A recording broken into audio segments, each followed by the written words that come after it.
Welcome to 41 Nosh, the podcast. I'm at Quenched and Tempered Brewing today. Brewing or Brewing Company? Did I get it right? Brewing Company. There's so many local breweries, not only around here, but, nationally now, and they're either brewery, brewing company. There's a variation. But here with Alex and Allie, you guys are husband and wife team. Behind this, along with many other owners with Quenched and Tempered, we're on Jackson Street. This is a really cool building, a rustic building. This was a long journey, though, to get to this point. Very long. I guess maybe give me the abbreviated version or take me back. Obviously, you had to be passionate about beer to get into brewing. But what led you to this point where you have this beautiful brewery here on Jackson Street? How far do you want to go back? Well, we have about 15, 20 minutes. So if you can abbreviate it into a minute and a half, I don't know. How many years can you fit in 90 seconds? 90 seconds, okay. When did you guys meet? Let's go with that. 2000. We met in 2000. Okay. No, that's when we started dating. We met in 5th grade. Yeah. Were you beer fans when you met in 5th grade? Very No, much not so, at the time. Not when you were 11?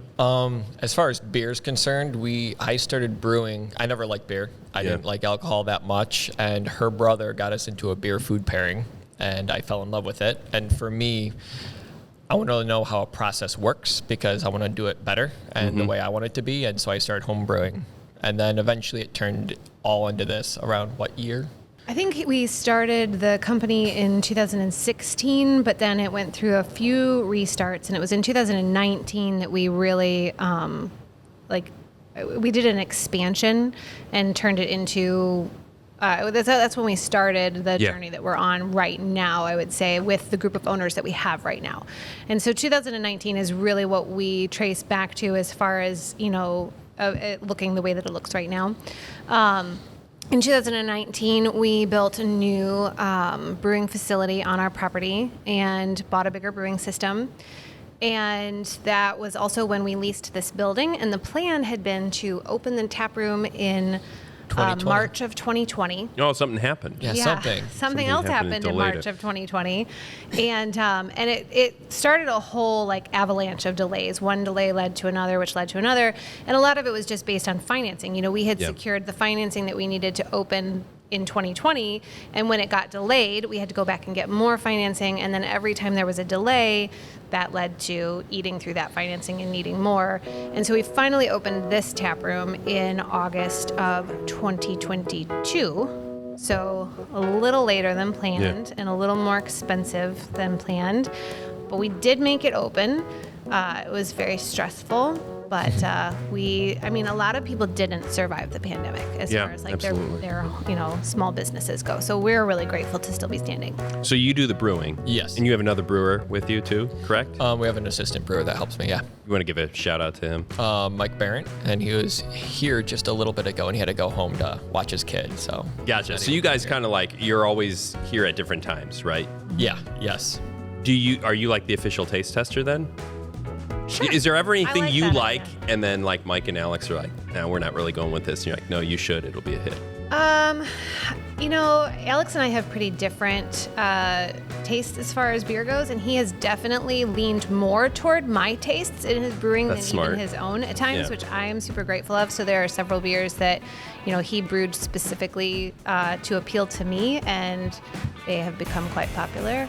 Is this blueberry one? No, actually, I'm not a fruity beer person. Okay. So we have 5 stouts on tap. Gotcha. More stouts than IPAs because of her. The blueberry was actually brewed for our taproom manager, Crystal. She asked for a blueberry beer, and she is actually featured in the artwork that I did for that label, so that is her face up there. I'm glad you mentioned that. I want to get to that. So you do the artwork. Sometimes just as important as a beer. The beer's got to taste good, obviously, but you have to sell it. Branding. People see it like an Odie McOatface. That's instantly going to draw your eye, and you're going to be maybe I don't usually drink stouts, but it looks good. It's something different. It's got a clever name. So what's that like? Are you inspired by the name first? Do you name it first, or do you do the artwork, or is it a little bit of both? He names it first, and sometimes that is really frustrating. You pigeonhole around what she can do creatively, kind of. Yeah, well, there's generally a story. So actually, the One-Legged Brewer started with a poem that he wrote. He wrote this poem about a one-legged brewer falling into the How did? I don't remember. He was in charge of the hops. It was a stupid dad joke. Okay, Yeah. gotcha. One leg. And so- Yeah, he's hopping around. Yeah. There was a whole story, and so it was fun to then take the art and illustrate that story. But other times he's gotten a little overly specific in his name and his story, and I'm just like, dude, I don't think I can art that up. And it's like I'm always like, the less you can give me, like give me a general direction, and then let me be creative and have some room to experiment with it myself. And there have been times where he's even like reversed the process and said, well, you come up with a name and the art that you want to do, and I'll do a beer to match it. And so that's been fun when that happens. That was after Wabash Cannonball. Yeah, Wabash Cannonball was a disaster. I have an idea. I know exactly what I want it to look like, and it did not turn out because I gave her so many specifics. I'm just like, blow it up, do whatever you want. Well, I won't ever ask for anything again. I ended up telling him he couldn't can it. Like we rescheduled canning and it had to stay in the fermenters because I made the art for it and I didn't like it. And I was like, I can't have this printed on thousands of cans and just put out into this can't be a flagship. It can't be a beer. representation of your work. No, like I mass producing it like this, I'm like, I am not comfortable with this. And it wasn't horrible, but I couldn't handle it. And so I was like, I need another week or two. And so I went back to the drawing board literally with that one and started the whole process over again and came up with a completely different piece of art while everything was just on hold and waiting. Yeah. So you do the creative aspect in terms of art, but what you do is it's a form of art too. So Quenched and Tempered, explain to people where that name comes from and your background. So my background, I'm a metal worker, and we have a small blacksmith forge at home. So I've been, 20 years a metal worker? About 20 years, roughly 20 years. And I love metalworking, and it has beat me to a pulp, which is why I'm trying to change professions a little bit.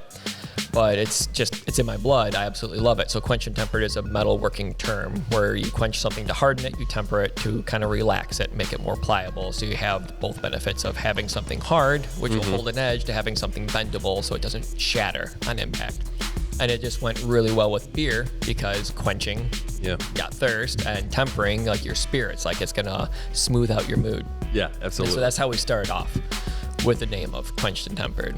But for me, metalworking has always been an art.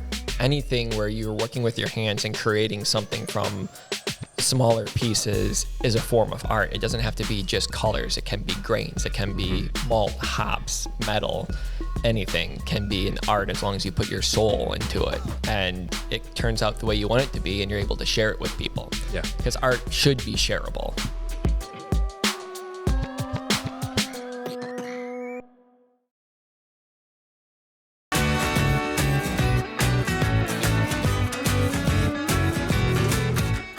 And so you designed the whole, bar scene, right? Yeah, the whole, our anvil up there and everything. Our landlord had an idea, and he's like, we should do metal and wood and do like a whole gradient thing. And it's like, yeah, okay, we can go with it. And there was a lot of metalworking involved in building out this tap room. And now you've expanded into the beer garden. Yes. Actually, when we arrived, you were painting out there, finishing up the beer garden. Yes, I was. By the time this airs and is heard, the beer garden will be open. Your grand opening is coming up this Thursday. So you're always expanding, coming up with creative ideas. And I think it's great to have a beer garden in Toledo because that's something I see a lot. I've been in North Carolina where they have beer gardens at almost every brewery. But to have one around here, we have patios and things like that. But the actual beer garden is exciting to have something like that here. And it really fits into this area. Yeah, it does. And we need a green space. We need things to grow. And we live out on 5 acres with our kids. And we have animals, we have gardens.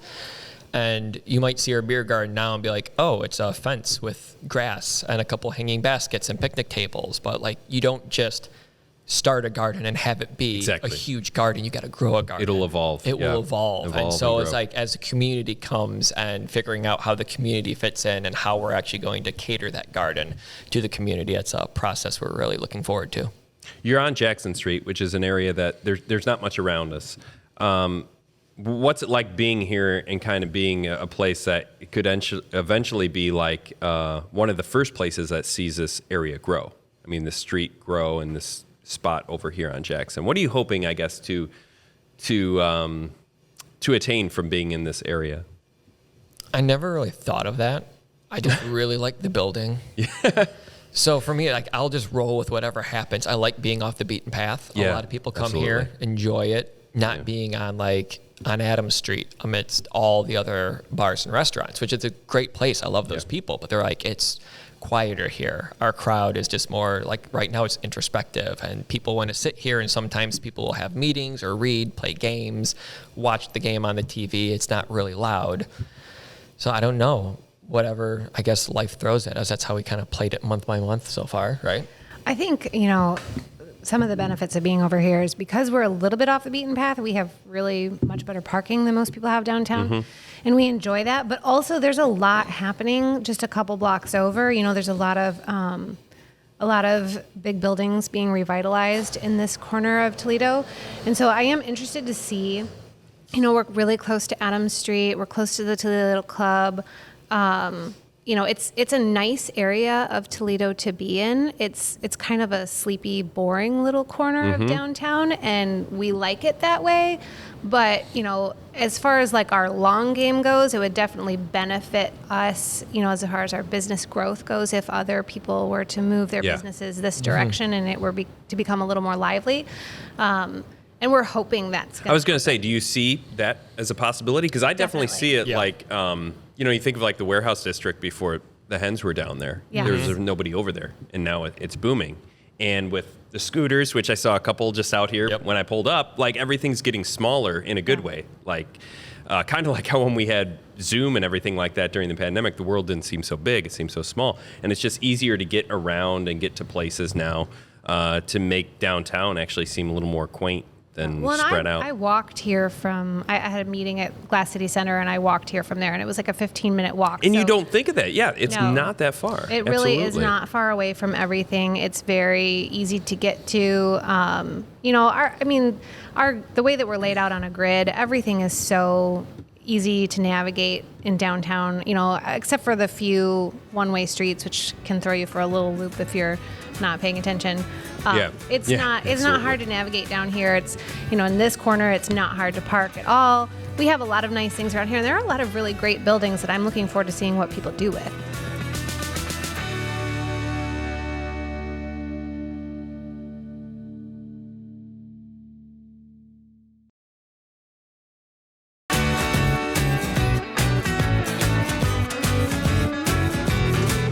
Who's kind of spearheading the events? Because I saw like a euchre tournament coming up, trivia, live music, then the beer garden opens. You guys always have something going on. Yoga.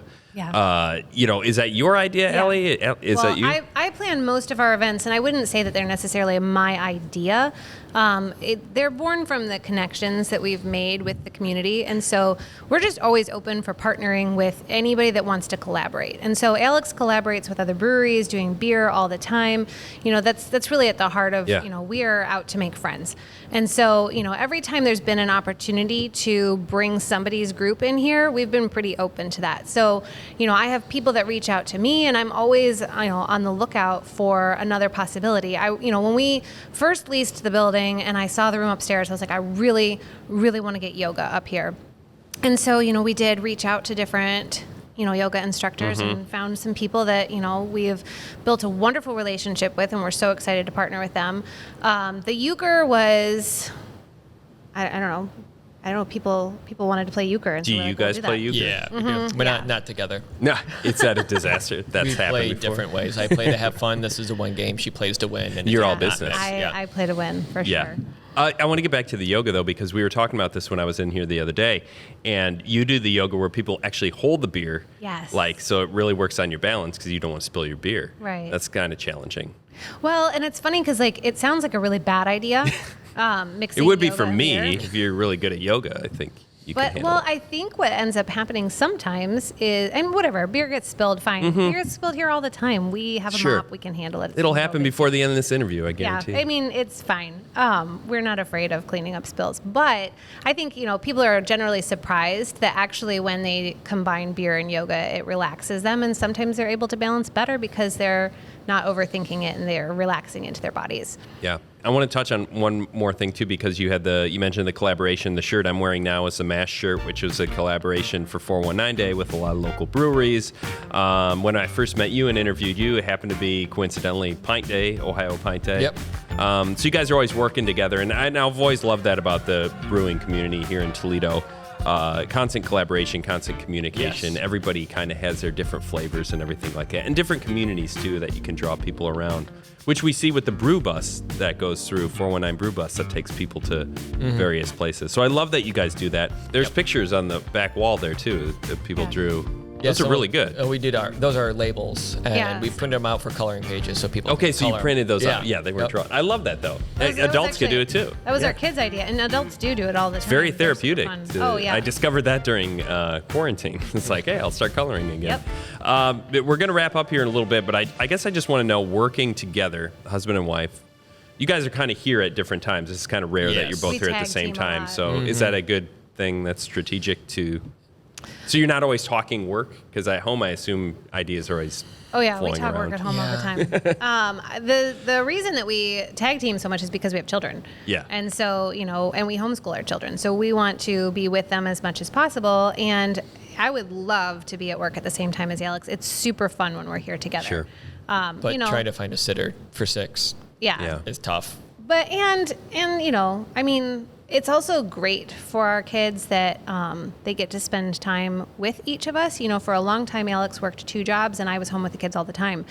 And it's good for them to have time with their dad. So I don't feel guilty when I come in here and run the tap room for an evening, and they're having time with their father. I love it. And I love that you guys want to work together, because I imagine sometimes if you're owning a business and you're a couple, that could create some stress and But that you guys are here. At the beginning, that was like if we didn't work together. Other than your different, flavors in beer, but I think that helps because you like this and he likes that. What are you guys drinking, by the way? We didn't touch on that. I have the blueberry one. I'm drinking Black Cerveza. Okay. What is, The Tucson ring. Gotcha. Yeah, so it's just a regular Mexican lager, but we added some de-bitter black malt into it to kind of give it a little bit more body and some depth to it without giving that burnt acrid taste that you would for most stouts. Nice. Sounds good. Yeah, and I have the Saison du jour, which is a Saison. I like to call it fluffy and peppery when people ask what the flavor on it is like, because it has like a little bit of a spice to it, even though it's a lighter beer. And it has a really like fluffy head on it. Like it's, how would you describe the head, Alex? Thick, fluffy. Yeah. It's almost like a marshmallow fluff, but not sweet. Does that always come in a special glass, or do you do that? No, I did that. Okay. Because I think it's You got a special. Well, cheers to you. Thank you very much. Alex and Allie at Quenched and Tempered. Check them out. Is it Tuesday through Sunday or Tuesday through Saturday? Tuesday through Saturday. Okay, Tuesday through Saturday here on Jackson Street. Delicious beer and just really good people. Come in here, chat. I think I was in here the other day. We ended up talking for like 30, 45 minutes. Yep. So it's very, very nice. Check it out, downtown Toledo.